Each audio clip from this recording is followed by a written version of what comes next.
ಸರ್ವಲೋಕಹಿತಂ ಕುರ್ಯಾತ್. ಪ್ರತಿಯೊಬ್ಬನ ಸಾಮಾನ್ಯ ಧರ್ಮ ಏನು ಅಂದರೆ ಎಲ್ಲರೂ ಕೂಡ ಎಲ್ಲರಿಗೂ ಹಿತ ಆಗಲಿ ಅಂತ ಅನ್ನುವ ಬಯಕೆಯಿಂದಲೇ ಕರ್ತವ್ಯ ಮಾಡಬೇಕು. ಅದರ ಉದ್ದೇಶ ಎಷ್ಟು ಚಿಕ್ಕದಾಗುತ್ತೋ ಅಷ್ಟು ಅದರ ಫಲವನ್ನು ನಾವು ಕಳ್ಕೊಳ್ತಾ ಹೋಗ್ತೇವೆ. ಅದರ ಉದ್ದೇಶ ಎಷ್ಟು ದೊಡ್ಡದಾಗುತ್ತೋ ನಾವು ಅಂದ್ಕೊಳ್ಳೋದೇನು ಅಂದರೆ ನಮಗೆ ಈ 100 ರೂಪಾಯಿಯನ್ನು ಒಬ್ಬನಿಗೆ ಕೊಟ್ಟರೆ 100 ರೂಪಾಯಿ ಸಿಗುತ್ತೆ, ಅಲ್ಲಿ ಕರೆಕ್ಟ್. ಅದನ್ನು 100 ಜನಕ್ಕೆ ಹಂಚಿದರೆ 1 ರೂಪಾಯಿ ಆಗುತ್ತೆ. ಆದರೆ ಭಗವಂತನ ಪ್ರಾರ್ಥನೆ ಹಾಗಾಗುವುದಿಲ್ಲ. ನಾವು 100 ರೂಪಾಯಿ ಮತ್ತು ಭಗವಂತ ಅನ್ನೋದನ್ನು ಸಮಾನವಾಗಿ ನೋಡೋದಲ್ಲ. 100 ರೂಪಾಯಿಗೆ ಮಿತಿ ಇದೆ, ಭಗವಂತನಿಗೆ ಮಿತಿ ಇಲ್ಲ. ಭಗವಂತನ ಹತ್ರ ನಾವು ಪ್ರಾರ್ಥನೆ ಮಾಡುವಾಗ ನನಗೆ ಒಳ್ಳೆಯದಾಗಲಿ ಅಂತ ಕೇಳುವಾಗ ಏನು ಫಲ ಇದೆಯೋ, ನಮ್ಮೆಲ್ಲರಿಗೂ ಒಳ್ಳೆಯದಾಗಲಿ ಅಂತ ಕೇಳುವಾಗ ನನಗೆ ಸಿಗುವ ಫಲದಲ್ಲಿ ಯಾವುದೂ ಕೊರತೆ ಆಗೋದಿಲ್ಲ, ಬೋನಸ್ಸು ಇದೆ.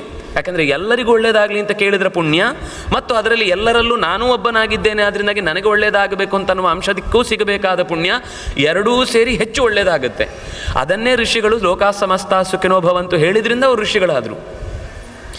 ಎಲ್ಲರಿಗೂ ಒಳ್ಳೆಯದಾಗಲಿ ಅಂತ ಯಾರು ಹೆಚ್ಚು ಹೆಚ್ಚು ಯೋಚಿಸ್ತಾನೋ ಅವನು ದೊಡ್ಡವನಾಗ್ತಾ ಹೋಗ್ತಾನೆ. ಇದು ಒಟ್ಟು ಇಡೀ ಈ ಧರ್ಮದ ವಿವೇಚನೆಯನ್ನು ಮಾಡುವ ಧಾರಣೆ ಮಾಡುತ್ತೆ ಯಾವುದೋ ಅದು ಧರ್ಮ ಅಂತ. ಎಲ್ಲರನ್ನು ಧರಿಸಲಿಕ್ಕೆ ಜೀವನ ಶೈಲಿ ಅಂತ ಅರ್ಥ. ಒಂದು ಅರ್ಥದಲ್ಲಿ ಧರ್ಮ ಅಂತ ಬಂದಾಗ 100 ಅರ್ಥ ಇದೆ. ಅದನ್ನು ರಿಲಿಜನ್ ಅನ್ನೋ ಒಂದು ಸಣ್ಣ ಶಬ್ದದಲ್ಲಿ ತುರುಕ್ಲಿಕ್ಕೆ ಸಾಧ್ಯವೇ ಇಲ್ಲ, ಮತ್ತು ಅದಕ್ಕೆ ನ್ಯಾಯವೂ ಒದಗಿಸ್ಲಿಕ್ಕೆ ಆಗೋದಿಲ್ಲ. ನೀವು ಎಷ್ಟು ಎಕ್ಸ್ಪ್ಲೇನ್ ಮಾಡಿದರೂ ಅದು ಮುಗಿದೋಯ್ತು, ಅದಕ್ಕೆ ಆ ಶಬ್ದಕ್ಕೆ ಬಲವೇ ಇಲ್ಲ. ಆದರೆ ಧರ್ಮ ಅನ್ನುವ ಶಬ್ದ ಒಂದೊಂದು ಕಡೆ ಉಚಿತ ಆಗುತ್ತೆ. ಉಚಿತ ಅಂದರೆ ಮತ್ತೆ ಫ್ರೀ ಅಂತ ಅರ್ಥ ಅಲ್ಲ. ಸಂಸ್ಕೃತದಲ್ಲಿ ಉಚಿತ ಅಂದರೆ ಕಾಲಕ್ಕೆ ಸರಿಯಾದದ್ದು, ವ್ಯಕ್ತಿಗೆ ಸರಿಯಾದದ್ದು, ಸಂದರ್ಭಕ್ಕೆ ಅನುಗುಣವಾದದ್ದು ಅಂತ ಅಷ್ಟೇ ಅರ್ಥ. ನಾವು ಅದನ್ನು ಉಚಿತ ಅನ್ನೋದು ಇನ್ನೆಲ್ಲೋ ಅರ್ಥದಲ್ಲಿ ತಂದಿಟ್ಟಿದ್ದೇವೆ. ಧರ್ಮ ಅನ್ನುವ ಶಬ್ದ ಅದು ಕೆಲವೊಂದು ಕರ್ತವ್ಯ. ನನ್ನ ಧರ್ಮ ನಾನು ಮಾಡಿದ್ದೇನೆ, ಅಮ್ಮ ಧರ್ಮ ಮಾಡಿ ಅಂದರೆ ಏನಾದರೂ ದಾನ ಮಾಡಿ ಅಂತ ಅರ್ಥ. ಪ್ರಸಂಗ ನೋಡ್ತಾ ನೋಡ್ತಾ ಧರ್ಮ ಅಂದರೆ ಅವನ ಧರ್ಮ ಅವನನ್ನು ಕಾಪಾಡಿತು ಅಂದರೆ ಅವನು ಪುಣ್ಯದ ಕೆಲಸ ಆಗಿತ್ತು ಅಂತ ಲೆಕ್ಕ. ಹೀಗೆ 100 ರೀತಿಯ ಮುಖಗಳನ್ನು ಧರ್ಮ ಶಬ್ದದಿಂದ ನಿರೂಪಣೆ ಮಾಡುವುದಾದ್ರಿಂದ ಎಲ್ಲದರ ಸಾರ ಏನು ಅಂದರೆ ಭಗವಂತನ ನೆನಪಿಗೆ ಕಾರಣವಾಗುವಂಥದ್ದು ಧರ್ಮ, ಭಗವಂತನ ಮರೆವಿಗೆ ಕಾರಣವಾಗುವಂಥದ್ದು ಅಧರ್ಮ ಅಂತ ಹೀಗೆ ಹೇಳಿ ಮುಂದೆ ಆ ಧರ್ಮದ ಅನೇಕ ಮುಖಗಳನ್ನೆಲ್ಲ ಈ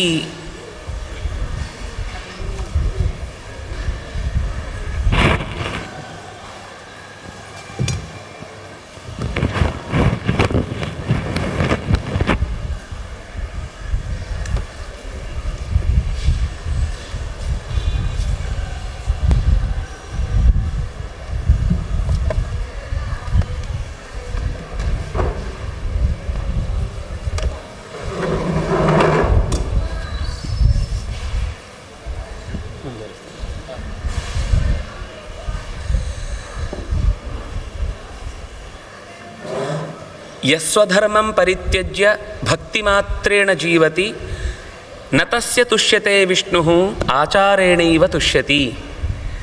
ಭಕ್ತಿ ಮಾಡ್ತೇನೆ, ಆದರೆ ಉಳಿದ ಆಚರಣೆಗಳ ವಿಷಯದಲ್ಲಿ ಎಲ್ಲೆಲ್ಲೋ ಜಾರಿದ್ರೂ ತೊಂದರೆ ಇಲ್ಲ.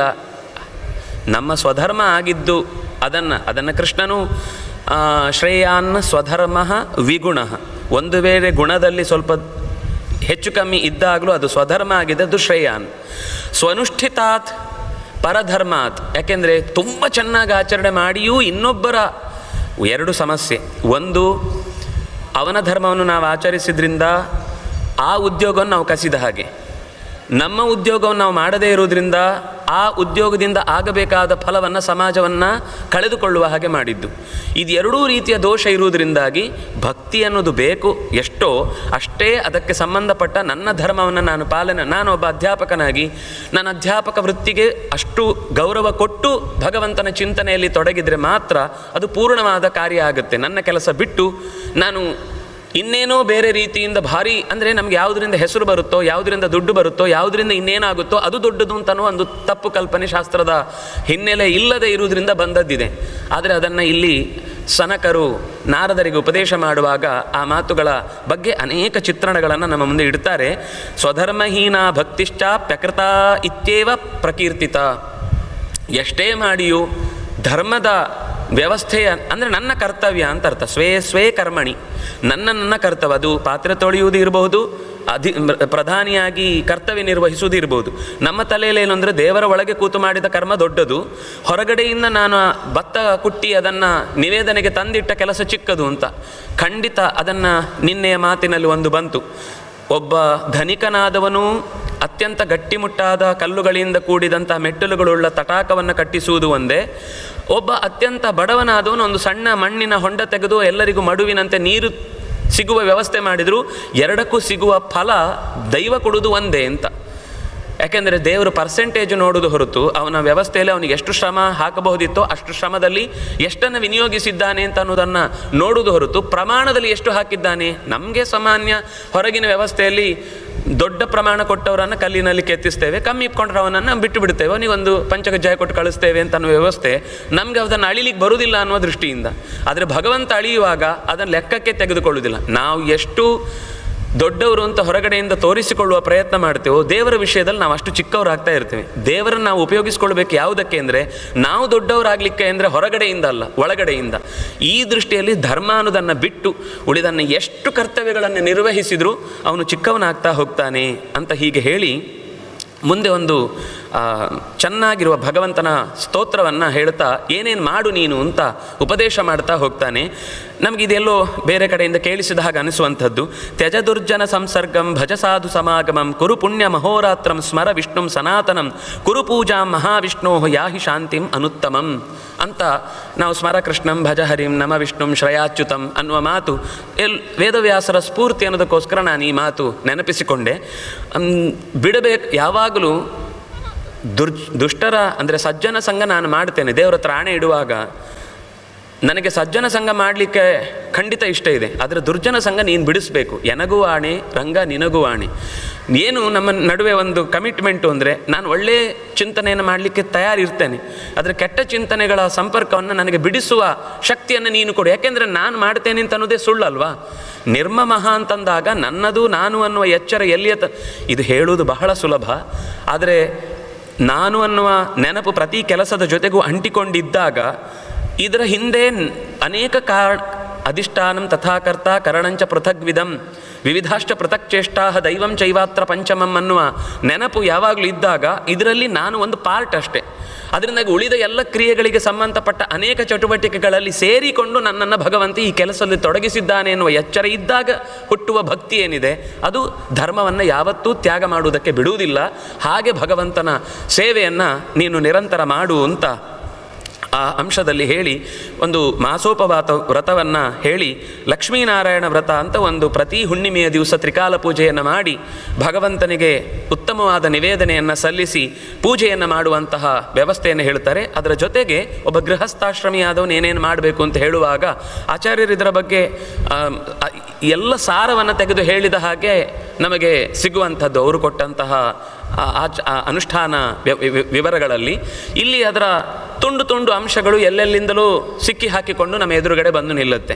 ಅದರಲ್ಲಿ ಒಂದೆರಡು ಅಂಶವನ್ನು ನಾವು ನೋಡುವುದಾದರೆ ಗೃಹಸ್ಥನಾದವನು ಮಾಡಿಕೊಳ್ಬೇಕಾದ ಕರ್ತವ್ಯಗಳನ್ನು ಹೇಳುವಾಗ ಒಬ್ಬ ಋತ್ವಿಜನಾದಾಗ ಎಲ್ಲರಿಗೂ ಅವರವರದ್ದೇ ಚೂರು ಬೇರೆ ಬೇರೆ ಆದ ಅಂಶಗಳಿವೆ. ಋತ್ವಿಜನಾದವನು 6 ರೀತಿಯಾದ ಕರ್ತವ್ಯಗಳಲ್ಲಿ ತೊಡಗಬೇಕಾದವನು ಅಂತ. ದಾನ, ಪ್ರತಿಗ್ರಹ, ಅಧ್ಯಯನ, ಅಧ್ಯಾಪನ, ಯಜ್ಞ, ಯಾಜನ ಅಂತ. ಇದರಲ್ಲಿ ಇನ್ನು 3 ಬಿಟ್ಟು ಅಂದರೆ ಯಾಜನವನ್ನು ಮತ್ತು ಅಧ್ಯಾಪನವನ್ನು ಅಂತೆಯೇ ಪ್ರತಿಗ್ರಹವನ್ನು ಬಿಟ್ಟು ಉಳಿದ 2 ಅದನ್ನು ನಡೆಸ್ತಾ ಬರ್ತಾರೆ. ಅವರು ದ್ವಿಜರೇ. ಅದಕ್ಕೆ ಅವರು ಹೇಳುವಾಗ ಮಾತೃ ಗರ್ಭದಿಂದ ಮತ್ತು ವೇದ ಗರ್ಭದಿಂದ 2 ಬಾರಿ ಅವರು ಹುಟ್ಟಿ ಬರ್ತಾರೆ. ಅದರಿಂದಾಗಿ ಅವರು ಕೂಡ ದ್ವಿಜರೇ. ಅವರಿಗೂ ಕೂಡ ಉಪನಯನಾದಿ ಸಂಸ್ಕಾರಗಳಿವೆ. ಈ 3 ವರ್ಣಗಳನ್ನು ಬಿಟ್ಟು ಉಳಿದವರಿಗೆ ಮಾತ್ರ ಈ ಉಳಿದ ಸಂಸ್ಕಾರಗಳ ವ್ಯವಸ್ಥೆಯನ್ನು ಹೇಳಿಲ್ಲ. ಹಾಗಂತ ಹೇಳಿ ಅವರಿಗೆ ತಿಳ್ಕೊಳ್ಳಿಕ್ಕೆ ಅವಕಾಶ ಇಲ್ಲ ಅಂತಲ್ಲ, ಅದರ ಬಗ್ಗೆ ಬೇರೆ ಕಡೆ ಮತ್ತೆ ಮಾಹಿತಿ ಸಿಗುತ್ತೆ. ದಾನವನ್ನು 3 ಜನಕ್ಕೂ ಕೂಡ ಅಂದರೆ ಋತ್ವಿಜನಾದವನು, ಕ್ಷತ್ರಿಯನಾದವನು, ಉಳಿದ ವ್ಯಾಪಾರ ನಡೆಸುವವನು ಕೂಡ ದಾನ ಮಾಡಬೇಕು ಅಂತ ಹೇಳುವಾಗ ಎಂಥವರಿಗೆ ಮಾಡಬೇಕು ಮತ್ತು ಎಂಥವರಿಗೆ ಮಾಡಬಾರ್ದು ಅಂತ ಒಂದು ದೊಡ್ಡ ಲಿಸ್ಟ್ ಕೊಡ್ತಾರೆ. ದೇವರನ್ನು ನಂಬದವನಾದರೆ, ಮರ್ಯಾದೆಯನ್ನು ಒಂದು ಸಾಮಾಜಿಕ ಚೌಕಟ್ಟನ್ನು ಮೀರಿದವನಾದರೆ, ಪಡೆದ ಉಪಕಾರವನ್ನು ಮರೆತವನಾದರೆ, ಇನ್ನು ಕಳ್ಳನಾದರೆ, ಮೋಸಗಾರನಾದರೆ ಅಂಥವನಿಗೆ ಯಾವತ್ತೂ ಕೂಡ ದಾನಾದಿಗಳನ್ನು ಮಾಡಬಾರ್ದು ಮತ್ತು ಅವನಿಗೆ ನಮಸ್ಕಾರವನ್ನು ಮಾಡಬಾರ್ದು. ಅವು ಕದಾಚಿನ್ ನಾಭಿವಾದಯೇತ್ ಅಂಥವನಿಗೆ ಅಭಿವಾದನೆ ಮಾಡುವುದು ಸರಿಯಲ್ಲ ಅಂತ. ಇದರ ಅನೇಕ ಮಾತುಗಳಲ್ಲಿ ನಮಗೆ ಇವತ್ತಿನ ಪರಿಸ್ಥಿತಿಗೆ ಅನೇಕ ಉತ್ತರಗಳು ಸಿಗ್ತವೆ. ನಾವು ಅದನ್ನು ಗಮನಿಸಬೇಕಾದ ಅಂಶ ಏನು ಅಂದರೆ, ಇದೆಲ್ಲ ಯಾಕೆ ಬೇಕು ಅಂತ ನಮ್ಗೆ ಅನ್ನಿಸ್ಬೋದು. ನಾವು ಸಣ್ಣ ಪುಟ್ಟ ಆಚರಣೆಗಳಲ್ಲಿ ಕೆಲವೊಂದು ಸರ್ತಿ ಸಂದೇಹ ವ್ಯಕ್ತಪಡಿಸ್ತೇವೆ. ಅದಕ್ಕೆ ಎಲ್ಲದಕ್ಕೂ ಈ ಪುರಾಣದ ಮಾತುಗಳಲ್ಲಿ ನಮಗೆ ಉತ್ತರ ಸಿಗುತ್ತೆ. ಗುರು ಶಿಷ್ಯರ ಸಂಬಂಧ ಹೇಗಿರಬೇಕು, ಗುರು ಅಂತಂದರೆ ಏನು, ಅವನ ಮಹತ್ವ ಏನು, ಅವನಿಗಿರುವಂತಹ ಗುಣಧರ್ಮಗಳೇನು, ಶಿಷ್ಯನಾಗಿ ಅವರನ್ನು ಎಷ್ಟು ಪರೀಕ್ಷಿಸುವುದು ಅಂತಂದಾಗ ತನಗೆ ಸಿಗಬೇಕಾದ ವಿದ್ಯೆಯ ದೃಷ್ಟಿಯಲ್ಲಷ್ಟೇ ಹೊರತು ಅವರ ಉಳಿದ ಇತರಾಣಿ ಅವರಲ್ಲಿ ಇನ್ನೇನು ಒಬ್ಬ ಮನುಷ್ಯ ಅಂತಂದಮೇಲೆ ಗುರು ಆದರೂ ಅವನು ದೇವರೇನಲ್ಲ, ಅವನಲ್ಲೂ ಸಣ್ಣ ಪುಟ್ಟ ದೋಷ ಇರುತ್ತೆ. ಆದರೆ ನಮಗೆ ದೋಷಕ್ಕಿಂತ ಹೆಚ್ಚು 100 ಪಟ್ಟು ಗುಣಗಳಿರುವುದರಿಂದಾಗಿ ಗುಣಗಳಿಗೆ ನಾವು ಗಮನ ಕೊಡಬೇಕು ಹೊರತು ದೋಷಗಳಿಗಲ್ಲ ಅನ್ನುವ ಎಚ್ಚರದೊಂದಿಗೆ ಶಿಷ್ಯ ಆ ಗುರುತ್ವವನ್ನು ಪ್ರೀತಿಸಿ ಅವರ ಸೇವೆಯನ್ನು ಮಾಡಿ ತನಗೆ ವಿದ್ಯೆಯನ್ನು ದಕ್ಕಿಸಿಕೊಳ್ಬೇಕು ಅನ್ನುವ ಅನೇಕ ಥರದ ಮಾತುಗಳನ್ನು ಆಡ್ತಾರೆ. ಮತ್ತು ಶಿಕ್ಷಾ, ವ್ಯಾಕರಣ, ನಿರುಕ್ತ, ಕಲ್ಪ, ಜ್ಯೋತಿಷಗಳಂತಹ ವೇದಾಂಗಗಳ ಅನೇಕ ಅಧ್ಯಾಯ, ಸುಮಾರು 600-700 ಶ್ಲೋಕಗಳಲ್ಲಿ ಒಂದು 16 ಅಧ್ಯಾಯ ಬರುತ್ತೆ.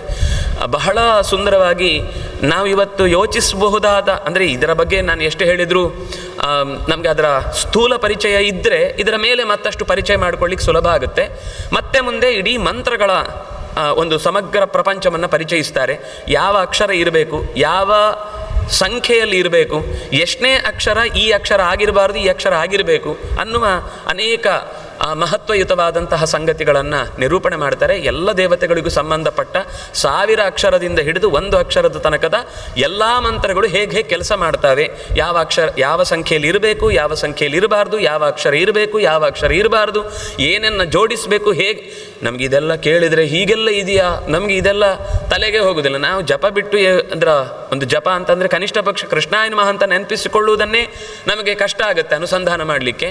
ಅಂಥದ್ರಲ್ಲಿ ಇಷ್ಟೆಲ್ಲ ವಿವರ ಇದೆಯಾ ಅಂದರೆ ಋಷಿಗಳು ಹಾಗಾಗಿ ಸಿದ್ಧ, ಸಾಧ್ಯ, ಸುಸಿದ್ಧ ಅಂತನ್ನುವ ಆ ಮಂತ್ರಗಳ ವೈವಿಧ್ಯಗಳನ್ನೆಲ್ಲ ಹೇಗೆ ನಾವು ಅರಿತುಕೊಳ್ಬೇಕು ಅಂತನ್ನುವ ಮಾತನ್ನು ಸನತ್ ಕುಮಾರರು ಸನಂದನರು ನಾರದರಿಗೆ ಹೇಳುವ ಅಧ್ಯಾಯದಲ್ಲಿ ಮುಂದೆ ಬರುತ್ತೆ. ಅದರ ನಂತರ ಮತ್ತೆ 2 ಪಾದಗಳಲ್ಲಿ ಒಟ್ಟು 4 ಪಾದ ಪೂರ್ವಾರ್ಧವಾಗಿ ಸನಕ, ಸನಂದನ, ಸನತ್ ಕುಮಾರ, ಸನತ್ ಸುಜಾತರ ಮಾತುಗಳಾಗಿ, ಮುಂದೆ ಮಾಂಧಾತೃವಿಗೆ ವಸಿಷ್ಠರು ಮಾಡಿದ ಉಪದೇಶದ ಭಾವವನ್ನು ಉತ್ತರ ಭಾಗವಾಗಿ ಈ ಪುರಾಣದ ನಿರೂಪಣೆ ಇದೆ.